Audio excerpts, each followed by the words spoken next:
you. Let's start off with the new appointment. You were just saying to me in the break, you actually know Lieutenant General McMaster very well on personal tone. So, tell me, what kind of pick is he, and does he also indicate the kind of policy continuity that you guys said would have happened with Flynn?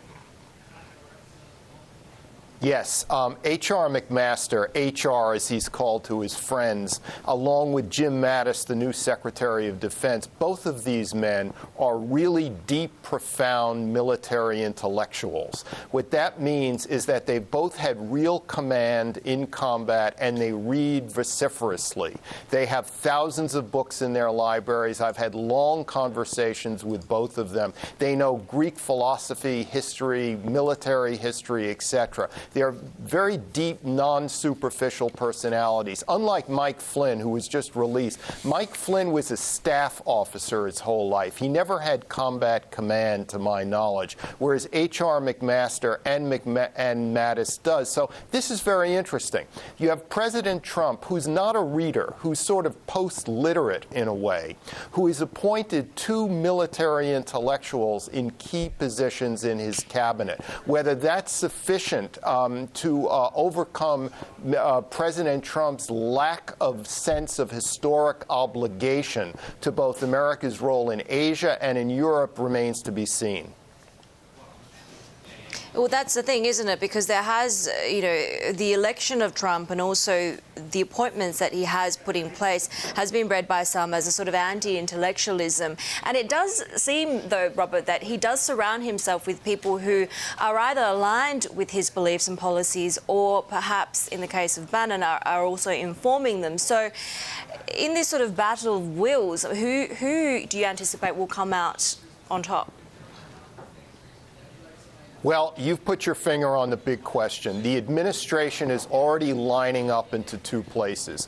You have what I call the post-literate ideological White House versus the very pragmatic realists who have deep knowledge of history in General Mattis, General McMaster, and also Rex Tillerson at State, who, though he's not a military man, we know that Tillerson is an expert on geopolitics because he ran the world's largest global energy company, and we know he's been a very successful negotiator with the Russians. So Tillerson, Mattis, and McMaster bring very seasoned international and military experience to the administration, whereas the inner core of the administration itself is the opposite of that. Now, what will hamper both Tillerson and Mattis is the fact that they don't have their deputies in place. There's no deputy secretary of state. There's no undersecretaries of defense of state, no assistant secretaries. And in the American system,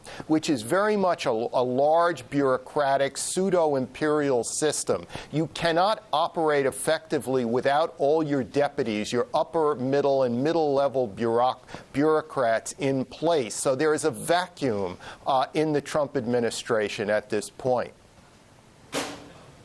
We talk about this vacuum. A lot has been said about the vacuum that could be left or is being left on the global stage in terms of a power vacuum if the US becomes more inward-looking, as well as the UK and potentially parts of Europe as well. We'll see how that plays out this year with the elections. But how neatly does China step into that role? Well, first let me say that President Trump is an historical anomaly. He is the first president in modern history of the United States who has no personal, emotional sense of obligation to World War II, Cold War Asia, Cold War Europe, and all of the responsibilities that brings to bear as far as the United States. Now, in a way, this situation could be very advantageous to China, because remember, America is a great power in Asia only because it chooses to be. It is half a world away geographically, and it is only the legacies of World War II, Korea, Vietnam, etc., that makes the United States Navy essentially the great force in maritime Asia. Now, if you have a U.S. president who is not committed to this legacy, this is a perfect opportunity for China China, for instance, to step into the breach, into the vacuum. And if American allies in Asia, South Korea, or a de facto ally like Vietnam, etc., sense that America is drifting away from Asia in an emotional, attitudinal sense, they will quietly hedge and balance in the direction of China. This will be very insidious. It will be out of the headlines.